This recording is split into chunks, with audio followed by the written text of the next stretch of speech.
An MSI monitor displaying a no signal message indicates the monitor is not receiving input from the computer. This can be caused by incorrect input source selection, loose cable connections, or hardware issues.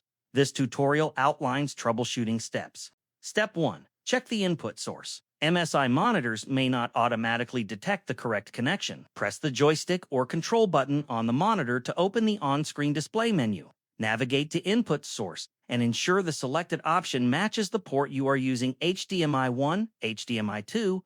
Step 2. Inspect cable connections. A loose cable is one of the most common causes. Unplug the HDMI or DisplayPort cable from both the monitor and the computer. Reconnect it firmly on both ends, ensuring the cable is fully inserted. If possible, try a different cable to rule out a damaged one. Also check that the monitor is connected to a working power outlet and turned on. Step 3. Check computer hardware. If the issue persists, hardware may be the cause. Turn off the PC and unplug it from power. Open the case and reseat the RAM by pressing each stick firmly into its slot until the side clips lock into place. Reseat the graphics card by removing it carefully, cleaning the gold connector pins with an eraser, and reinstalling it securely into the PCIe slot.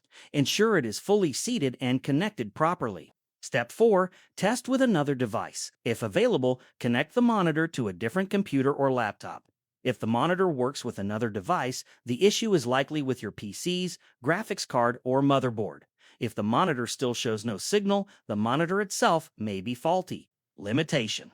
If the issue continues after trying all these steps, the problem may be a faulty graphics card or monitor. Further troubleshooting may require specialized tools and testing, and you may need to have the graphics card or monitor inspected and repaired by a professional technician.